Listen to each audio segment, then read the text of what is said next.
அன்பார்ந்த தென்னை விவசாயிகளுக்கு இனிய காலை வணக்கம். 29/10/2025 புதன்கிழமை. உங்களுக்கு இன்றைய தேங்காய் நிலவரத்தை பற்றி தான் சற்று நம்ம பார்க்குவோம். தீபாவளிக்கு முன்னதாக பார்த்தீங்கன்னா தேங்காயினுடைய நிலவரம் நல்லாவே ஒரு டன்னேஜ் 74-75 ரூபா வரைக்கும் நல்ல ரேட்டு போயிட்டு இருந்து, தற்போது தீபாவளி பண்டிகை முடிஞ்ச உடனே சற்று குறைந்து தான் ஏறும் திரும்பவும். அதனால் நம்ம பார்க்கும்பொழுது பார்த்திங்கன்னா, தீபாவளி எப்போயுமே எந்த ஒரு பண்டிகை திருவிழாவாக இருந்தாலும் முன்கூட்டியே அதிக ரேட்டு ஆகும். திருவிழா முடிஞ்ச உடனே கொஞ்சம் குறைந்து ஒரு 10-15 நாள் திரும்பவும் அதே ரேட்டு தான் ஏறிட்டுருக்கோம். தற்போது 29/10/2025 பார்க்கும்போது கிருஷ்ணகிரி மாவட்டத்தில் பொதுவாக பார்க்கும்பொழுது சுமார் 69,000 டன்னேஜ் தென்னங்காய் எடுக்கிறாங்க. அது பார்க்கும்போது சுமார் ஒரு 2 டன்னு 3 டன்னு இருக்கும். ஒரு கேஜி பார்க்கும்போது 69,000. சில்லறை காயின்னு பார்க்கும்போது அது வியாபாரிகளை பொறுத்து வாங்குவாங்க. ஏன்னா நிறைய பேருக்கு இன்றும் தேங்காய் விலை குறைஞ்சிருச்சு தான் நினைக்கிறாங்க. கண்டிப்பாக கொஞ்சம் குறைஞ்சி தான் ஏறும் எப்போயுமே. அது எல்லா விவசாயிகளும் தெரிஞ்சுக்கணும். இன்னும் ஒரு 10-15 நாளில் திருமணம் பழைய நிலைமைக்கு சென்றடையணும் தான் நிறைய வியாபாரிகள் கருத்து கணிப்புகளாக இருக்குது.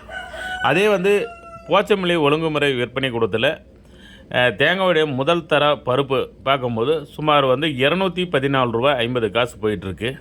அதே மாதிரி சராசரியாக பார்க்கும்பொழுது பார்த்திங்கன்னா 210 ரூபா ரேஞ்சில் போயிட்டுருக்கு. அதே மூணாவது குவாலிட்டி அழுகுன்னு பார்க்கும்போது மொதல் குவாலிட்டியே 100, 120 அந்த மாதிரி போயிட்டுருக்கு அழுகுல்.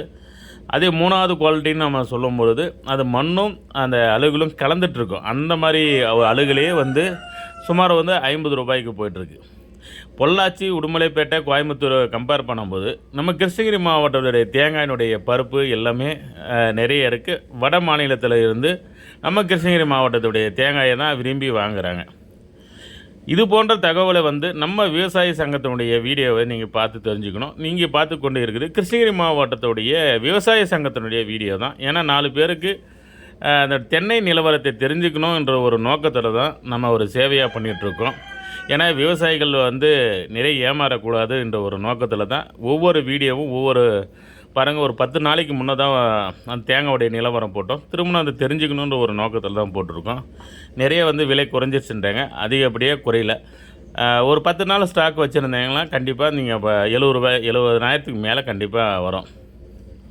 அதை தெரிஞ்சுக்கின்னு ஒவ்வொரு விவசாயிகளும் ஏன்னா இன்றைக்கி விவசாயத்தில் பெரும் அளவு லாபம் இல்லை. இந்த தேங்காய் தான் ஒரு சற்று இப்போ வியாபாரம் போயிட்டுருக்கு. மீண்டும் அடுத்து ஒரு நல்ல பதிவில் சந்திப்போம். நன்றி, வணக்கம்.